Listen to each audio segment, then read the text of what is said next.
Assalamualaikum warahmatullahi wabarakatuh. Salam kenal semuanya, teman-teman.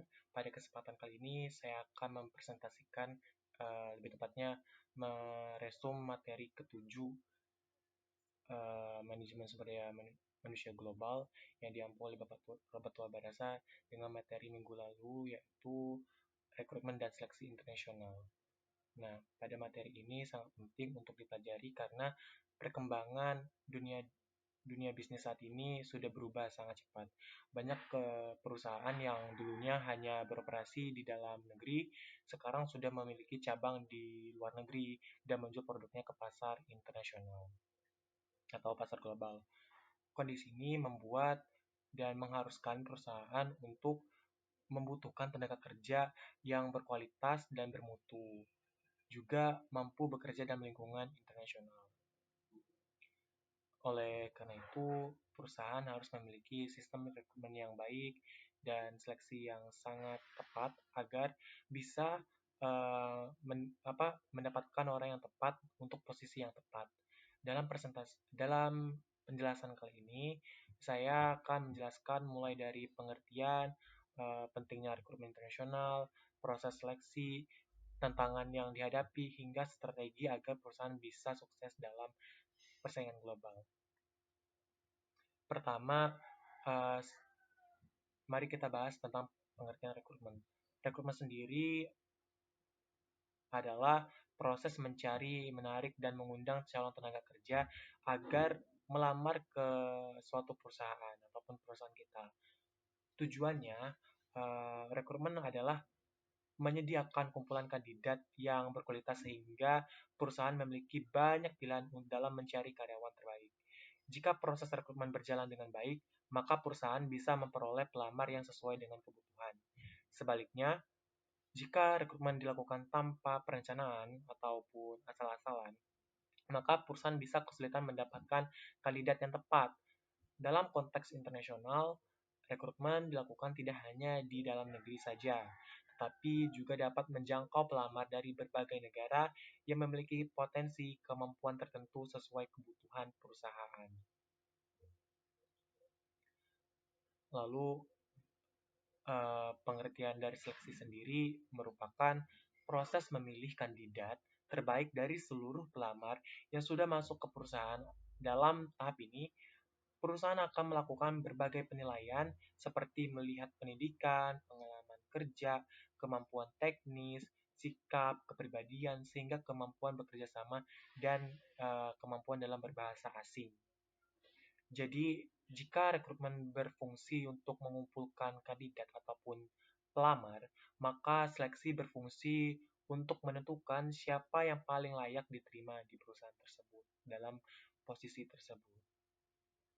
Proses seleksi sangat penting karena kesalahan memilih karyawan dapat menimbulkan kerugian bagi perusahaan tersebut. Kerugiannya mungkin bisa terbilang besar ya untuk perusahaan yang berskala besar. Misalnya turunnya produktivitas, biaya pelatihan terbuang sia-sia, ataupun meningkatnya konflik di tempat kerja. Oleh karena itu, seleksi harus dilakukan dengan teliti, objektif, dan profesional. Mengapa rekrutmen internasional ini sangat penting? Karena saat ini dunia bisnis sudah bersifat global. Perusahaan lokal tidak hanya bersaing dengan perusahaan dari kota lain, tetapi juga perusahaan dari negara lain yang memiliki modal besar ataupun potensi yang besar. Teknologi yang kerap maju dan sumber daya manusia yang unggul. Untuk menghadapi persaingan tersebut, perusahaan membutuhkan tenaga kerja yang mahir, yang memiliki kemampuan tinggi, kreatif, dan siap bekerja sama lintas budaya. Selain itu, perusahaan yang membuka cabang di luar negeri juga membutuhkan orang-orang yang memahami pasar lokal di negara tujuan. Jadi, keberhasilan perusahaan global sangat dipengaruhi oleh kualitas sumber daya manusianya. Alasan lain mengapa rekrutmen internasional penting adalah karena setiap negara memiliki keunggulan tenaga kerja yang berbeda. Misalnya ada negara yang unggul di bidang teknologi informasi atau IT, ada negara yang terkenal dalam manufakturnya, dan ada pula yang kuat di bidang pemasaran kreatif. Jika perusahaan mampu merekrut tenaga kerja dari berbagai negara, maka perusahaan dapat menggabungkan keunggulan-keunggulan tersebut di dalam satu organisasi ataupun tim kerja. Jadi, tim kerja yang beragam ini biasanya lebih inovatif karena memiliki sudut pandang yang berbeda dalam menyelesaikan masalah. Hal ini akan membantu perusahaan berkembang lebih cepat dan lebih siap menghadapi perubahan pasar global. Contoh perusahaan yang menerapkan sistem rekrutmen internasional adalah seperti Google, Toyota, dan Unilever. Perusahaan-perusahaan besar tersebut mencari talenta terbaik dari seluruh dunia tanpa terlalu memandang asal negara kandidat. Mereka lebih fokus pada kemampuan integritas, pengalaman, dan potensi berkembang. Hal ini menunjukkan bahwa dalam eh, dunia kerja bisa dibilang dunia kerja modern, kualitas individu jauh lebih penting dibanding asal daerah. Siapapun bisa bersaing selama mereka memiliki kompetensi yang dibutuhkan eh, yang dibutuhkan dan mampu menunjukkan kemampuan terbaiknya oleh perusahaan. Lanjut ke perkembangan teknologi memberikan dampak besar terhadap proses rekrutmen internasional.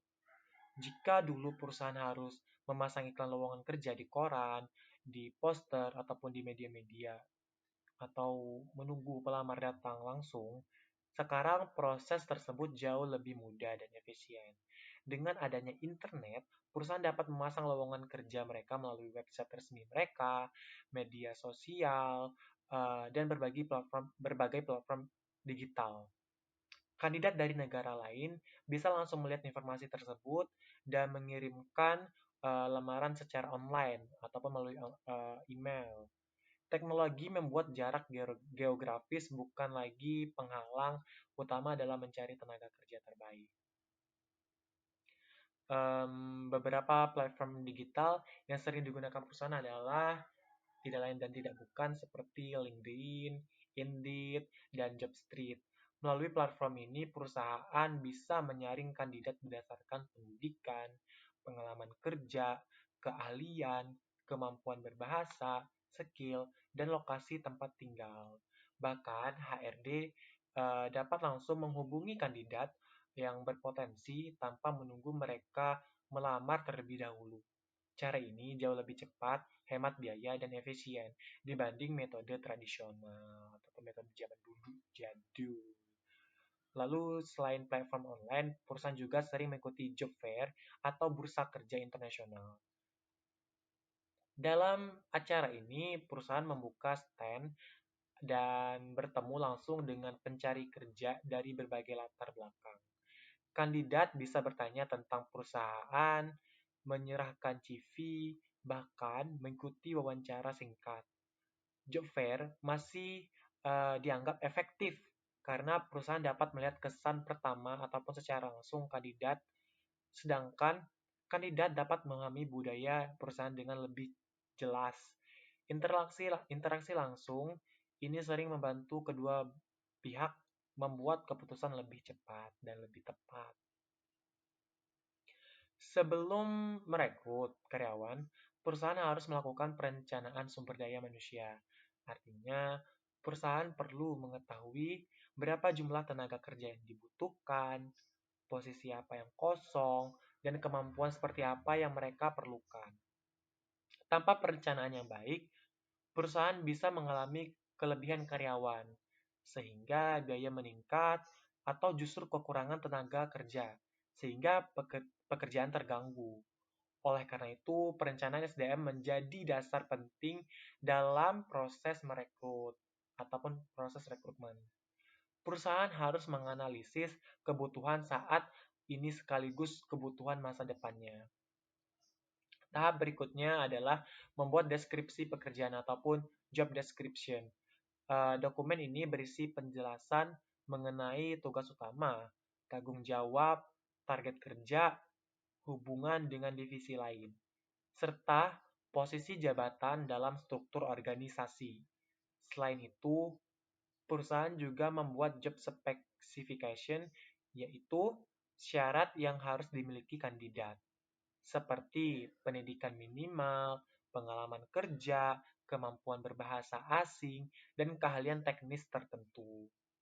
Dengan informasi yang jelas, kandidat dapat menilai apakah dirinya sesuai dengan posisi yang ditawarkan. Selain syarat pekerjaan yang dibuat, perusahaan perlu menarik perhatian kandidat melalui eh, iklan lowongan kerja yang menarik eh, iklan lowongan kerja yang menarik. Jadi isi lowongan biasanya menjelaskan nama jabatan, tugas pekerjaan, lokasi kerja, gaji atau benefit, peluang promosi, dan budaya perusahaan. Kandidat berkualitas biasanya tertarik pada perusahaan yang memberikan informasi yang jelas dan lengkap, juga terlihat profesional. Oleh sebab itu, penyusunan lowongan kerja bukan hal sepele, tetapi menjadi bagian penting dari strategi employer branding perusahaan. Ketika lamaran mulai masuk, tahap pertama adalah seleksi.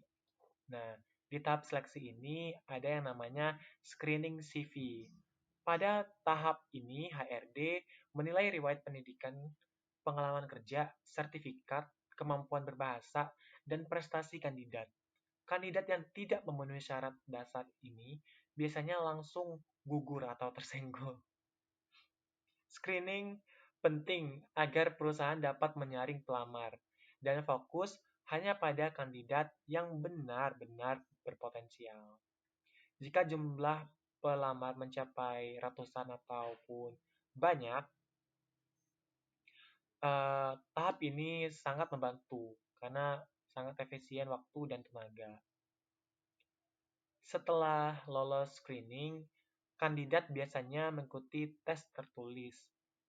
Tes ini dapat berupa tes logika, numerik, kemampuan berbahasa, atau teknis sesuai bidang pekerjaan. Contohnya, posisi akuntansi diuji mengenai laporan keuangan, sedangkan posisi IT diuji coding ataupun pemecahan masalah sistem. Tes tertulis membantu perusahaan mengukur kemampuan kandidat secara objektif. Dengan hasil tes, perusahaan dapat membandingkan kandidat berdasarkan nilai yang jelas dan terukur. Selain tes tertulis, banyak perusahaan menggunakan psikotes. Psikotes bertujuan menilai kepribadian kandidat, cara berpikir, kestabilan emosi, kepemimpinan, dan kemampuan bekerja sama dalam tim. Hal ini penting karena seseorang yang pintar belum tentu cocok bekerja sama dengan orang lain. Perusahaan membutuhkan karyawan yang tidak hanya cerdas, tetapi juga memiliki sikap positif, disiplin, dan mampu beradaptasi dengan lingkungan kerja yang dinamis. Lalu tahap berikutnya adalah wawancara. Dalam wawancara, perusahaan menilai kemampuan komunikasi kandidat, rasa percaya diri, motivasi kerja, pengalaman sebelumnya, dan kecocokan dengan budaya organisasi. Wawancara sering menjadi tahap penentu karena disinilah perusahaan melihat langsung kualitas pribadi kandidat. Kandidat juga memiliki kesempatan untuk menjelaskan pengalaman dan menunjukkan antusiasme mereka terhadap posisi yang dilamar. Untuk seleksi internasional, wawancara biasanya lebih kompleks. Kandidat bisa ditanya apakah siap bekerja di luar negeri, siap tinggal jauh dari keluarga, dan mampu beradaptasi dengan budaya baru. Pertanyaan penting karena bekerja di negara lain membutuhkan kesiapan mental yang kuat. Seseorang mungkin memiliki kemampuan teknis kerja yang tinggi, tetapi jika tidak mampu beradaptasi, maka kinerjanya bisa saja menurun. Jika kandidat lolos wawancara, biasanya dilanjutkan dengan medical check-up ataupun pemeriksaan kesehatan. Perusahaan ingin memastikan bahwa kandidat sehat secara fisik dan mental, sehingga mampu menjalankan pekerjaannya dengan baik, dengan tepat. Ini sangat penting, terutama untuk pekerjaan lapangan. pekerjaan dengan tekanan tinggi atau posisi yang membutuhkan mobilitas ke berbagai negara. Lalu ke tahap terakhir adalah offering letter atau surat penawaran kerja. Isi surat tersebut biasanya meliputi jabatan, gaji pokok, bonus tunjangan, lokasi kerja, dan jam kerja. Juga serta tanggal mulai bekerja. Kandidat dapat mempelajari isi penawaran tersebut sebelum mengambil keputusan. Jika kedua pihak setuju, maka kandidat resmi diterima sebagai karyawan perusahaan. Selanjutnya, kita bahas ekspatriat. Ekspatriat adalah karyawan yang dikirim perusahaan untuk bekerja di negara lain dalam jangka waktu tertentu. Biasanya mereka ditempatkan sebagai manajer supervisor atau tenaga ahli.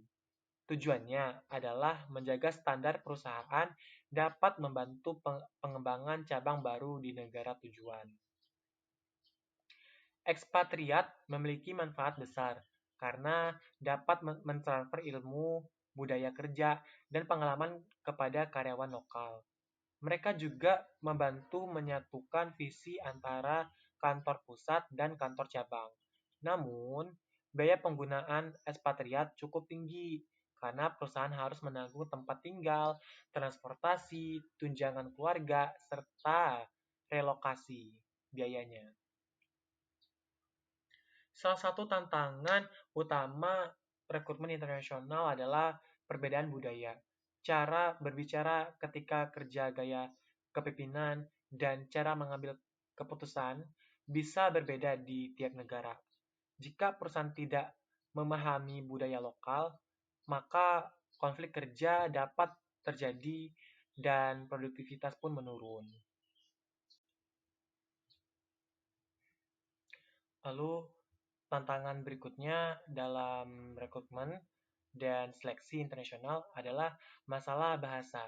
Bahasa merupakan alat komunikasi utama dalam dunia kerja, sehingga kemampuan berbahasa sangat mempengaruhi kelancaran operasional perusahaan. Walaupun seorang memiliki kemampuan teknis yang sangat baik, pengalaman kerja yang tinggi, serta pendidikan yang bagus, namun jika ia kesulitan dalam berkomunikasi, maka kerja tim akan terganggu. Dalam perusahaan multinasional ataupun global, komunikasi terjadi setiap hari antara orang-orang dari negara yang berbeda yang memiliki bahasa ibu masing-masing. Oleh sebab itu, banyak perusahaan menggunakan bahasa Inggris sebagai bahasa kerja utama. Namun, tetap saja tingkat kemampuan setiap orang berbeda-beda. Ada kandidat yang lancar sekali membaca tetapi kurang percaya diri dalam berbicara. Ada juga yang pandai berbicara tetapi kesulitan menulis laporan resmi. Jika komunikasi buruk, instruksi kerja bisa salah dipahami. Target pekerjaan tidak jelas, dan hubungan antar pegawai menjadi kurang harmonis. Karena itu, kemampuan berbahasa asing menjadi nilai tambah yang sangat penting bagi siapa saja yang ingin berkarir di perusahaan global ataupun multinasional.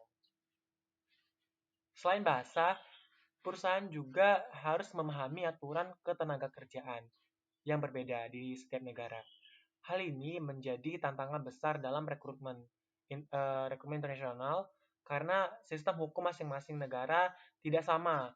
Misalnya, ada negara yang sangat ketat soal jam kerja, ada yang memiliki aturan pajak tinggi, ada yang mewajibkan asuransi tertentu, dan ada juga yang sangat ketat mengenai izin kerja tenaga asing. Jika perusahaan tidak memahami aturan tersebut, maka risiko terkena sanksi hukum sangat besar. Misalnya, denda tuntutan dari pekerja hingga pencabutan izin usaha. Oleh sebab itu, perusahaan multinasional ataupun global biasanya memiliki tim HR ataupun HR dan tim legal yang khusus mempelajari hukum tenaga kerja di negara tempat mereka beroperasi. Tim ini bertugas memastikan bahwa seluruh proses rekrutmen dilakukan secara sah, aman, dan sesuai aturan pemerintah setempat. Jadi keberhasilan rekrutmen internasional tidak hanya soal mendapatkan kandidat terbaik, tetapi juga memastikan seluruh proses berjalan sesuai hukum. Perusahaan juga harus mempertimbangkan biaya dalam rekrutmen internasional. Merekrut kandidat dari luar negeri tentu membutuhkan biaya lebih besar dibanding merekrut tenaga kerja lokal. Biaya tersebut bisa berupa promosi lowongan kerja, internasional, lowongan kerja seperti lowongan kerja internasional, proses seleksi online lintas negara, wawancara beberapa tahap, pengurusan visa, paspor, tiket perjalanan, tempat tinggal sementara, hingga pelatihan adaptasi budaya. Jika kandidat yang dipilih ternyata gagal bekerja ataupun resign lebih cepat, maka kerugian perusahaan menjadi semakin besar. Oleh karena itu, perusahaan harus menghitung biaya dan manfaat secara matang sebelum melakukan rekrutmen global. Mereka harus memastikan bahwa kandidat yang direkrut benar-benar dibutuhkan dan memiliki potensi memberikan kontribusi besar bagi perusahaan. Dengan perhitungan yang tepat, biaya besar tersebut bisa menjadi investasi jangka panjang. Selain biaya, tantangan lainnya adalah proses adaptasi kandidat terhadap lingkungan kerja baru. Seseorang yang pindah ke negara lain untuk bekerja harus menghadapi banyak perubahan sekaligus. Perubahan sekaligus. Ia harus menyesuaikan diri dengan budaya masyarakat, cara kerja perusahaan, bahasa sehari-hari, makanan, cuaca, bahkan sistem transportasi. Jika kandidat tidak siap secara mental, maka ia bisa merasa stres, kesepian, ataupun kehilangan motivasi bekerja. Hal ini tentu berdampak pada performa kerja. Karena itu, perusahaan sering memberikan program orientasi atau onboarding khusus bagi tenaga kerja internasional. Tujuannya agar karyawan baru lebih cepat beradaptasi dan merasa nyaman di tempat kerja baru.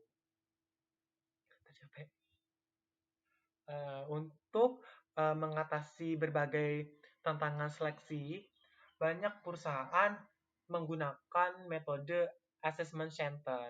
Assessment center sendiri adalah proses penilaian kandidat melalui simulasi kerja nyata dalam kelompok ataupun memimpin tim kecil.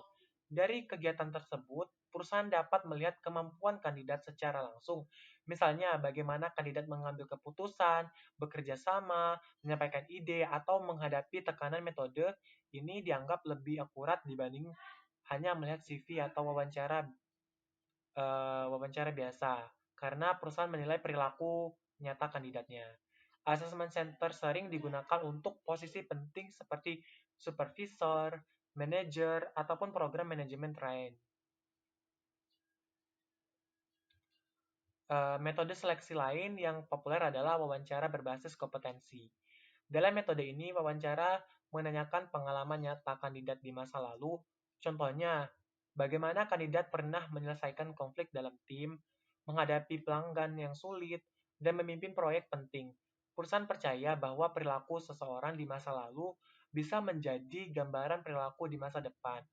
Jika seseorang pernah di masa lalu bisa menjadi gambaran perilaku di masa depan, jika seseorang berhasil menghadapi tantangan dengan baik, maka kemungkinan besar ia juga mampu menghadapi tantangan serupa di pekerjaan yang baru.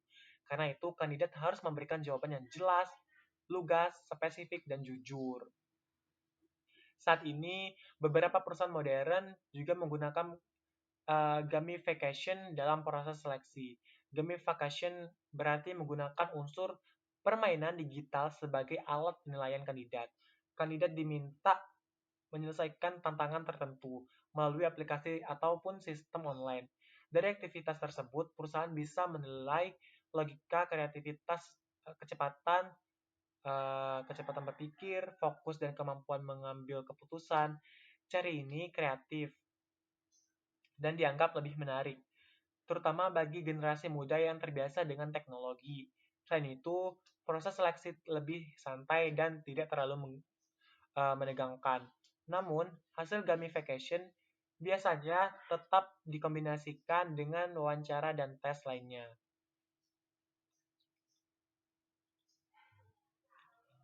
Keberagaman dalam inklusi juga menjadi fokus penting dalam perusahaan global. Keberagaman berarti perusahaan memiliki karyawan dari berbagai latar belakang, seperti negara, gender, usia, pendidikan, dan pengalaman kerja. Sedangkan inklusi berarti perusahaan menciptakan lingkungan kerja yang adil dan menghargai semua orang. Perusahaan yang beragam biasanya lebih kreatif karena memiliki banyak sudut pandang yang berbeda. Selain itu, lingkungan kerja yang inklusif membuat karyawan merasa nyaman dan dihargai. Akibat loyalitas serta motivasi kerja meningkat, eh, inilah sebabnya diversity dan inclusion menjadi strategi penting dalam perusahaan modern. Manfaat lain keberagaman adalah kemampuan memahami pasar global. Jika perusahaan memiliki karyawan dari berbagai negara, maka mereka akan lebih memahami kebiasaan konsumen di negara masing-masing. Misalnya, cara pelanggan membeli produk, preferensi rasa budaya, komunikasi, hingga kebiasaan berbelanja. Hal ini sangat membantu perusahaan dalam menyusun strategi pemasaran yang tepat. Jadi, keberagaman bukan hanya bermanfaat di internal perusahaan, tetapi juga berdampak pada keberhasilan bisnis di pasar internasional. Perusahaan yang berhasil melakukan rekrutmen internasional biasanya memiliki employer branding yang kuat. Employer branding adalah citra perusahaan sebagai tempat kerja yang menarik. Jika reputasi perusahaan baik, banyak orang yang berbakat akan tertarik melamar. Sebaliknya, jika citra perusahaan buruk, kandidat berkualitas akan ragu bergabung. Oleh sebab itu, perusahaan perlu menjaga budaya kerja yang sehat, kesejahteraan karyawan, peluang karir yang jelas, dan komunikasi publik yang positif. Teknologi kecerdasan buatan seperti AI juga mulai digunakan dalam proses rekrutmen. Sistem AI dapat membantu menyaring CV, mencocokkan kandidat dengan posisi tertentu, bahkan menganalisis jawaban kandidat saat interview online. Dengan bantuan AI, perusahaan seleksi bisa lebih cepat dan efisien. Namun perusahaan tetap harus berhati-hati agar teknologi digunakan secara adil dan tidak menimbulkan diskriminasi.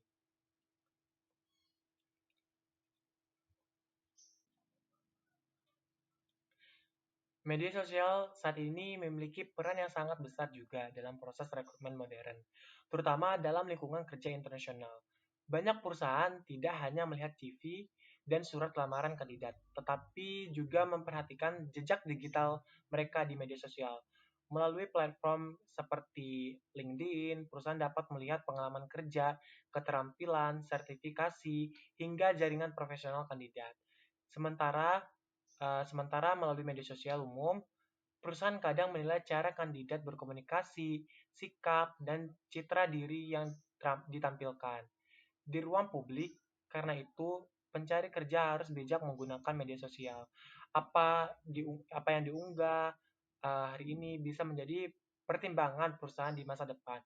Kandidat sebaiknya menjaga etika digital, menghindari konten negatif, dan membangun personal branding yang positif. Misalnya, dengan membagikan prestasi pengalaman organisasi, hasil karya, atau wawasan profesional. Dalam era digital, media sosial bukan hanya tempat hiburan, tetapi juga bisa menjadi alat yang penting untuk membuka peluang karir internasional. Program magang internasional atau internship global juga menjadi salah satu jalur rekrutmen yang sangat populer saat ini. Banyak perusahaan besar membuka kesempatan magang bagi mahasiswa, fresh graduate, atau pencari pengalaman kerja dari berbagai negara.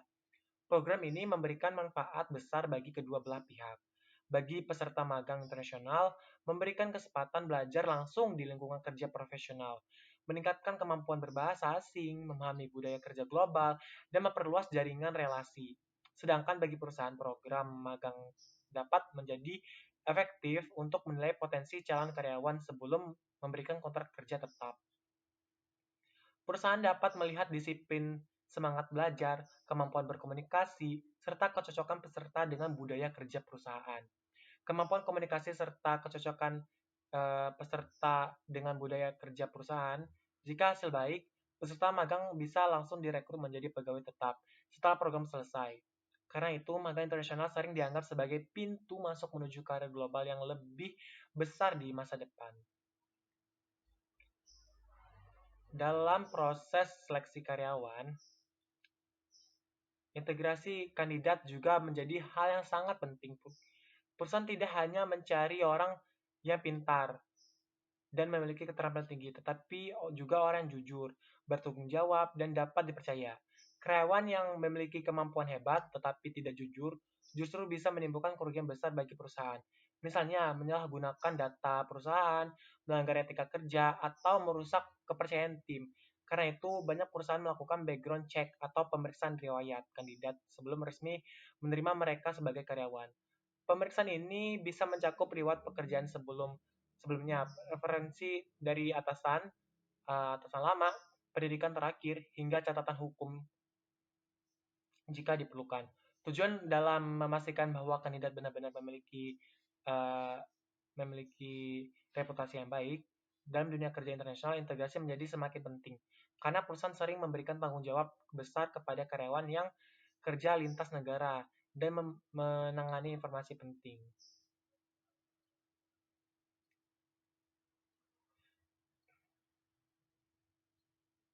Dalam uh, era digital, proses rekrutmen menjadi jauh lebih cepat dan praktis dibandingkan masa lalu. Kandidat dapat melamar pekerjaan dari rumah, mengirim CV secara online, mengikuti tes digital, dan menjalani wawancara melalui video call. Hal ini membuat perusahaan bisa menjangkau kandidat dari berbagai negara tanpa harus mengeluarkan biaya perjalanan besar. Selain itu, proses administrasi juga lebih rapi karena semua data tersimpan dalam sistem. Namun, walaupun cepat, perusahaan tetap harus menjaga kualitas seleksi. Jangan sampai karena ingin cepat, perusahaan justru salah memilih kandidat. Maka kecepatan harus tetap diimbangi dengan ketelitian dan standar profesional. Walaupun teknologi sangat membantu, proses rekrutmen sentuhan manusia tetap tidak bisa digantikan sepenuhnya oleh teknologi ataupun AI, ataupun sistem komputer yang mungkin bisa menyaring CV, menghitung skor tes, atau menjadwalkan wawancara secara otomatis. Namun, komputer belum tentu bisa memahami karakter seseorang secara mendalam, menilai motivasi kerja, atau melihat kecocokan budaya kandidat dengan tim kerja. Karena itu, kombinasi antara teknologi dan penilaian manusia adalah pihak terbaik. Teknologi membantu efisiensi, sedangkan manusia membantu kualitas keputusan. Perusahaan yang mampu menyeimbangkan keduanya akan memiliki proses rekrutmen yang cepat, modern, dan tetap akurat. Pada akhirnya, tujuan utama rekrutmen tetap sama, yaitu mendapatkan orang terbaik yang dapat membawa perusahaan berkembang di masa depan. Terima kasih.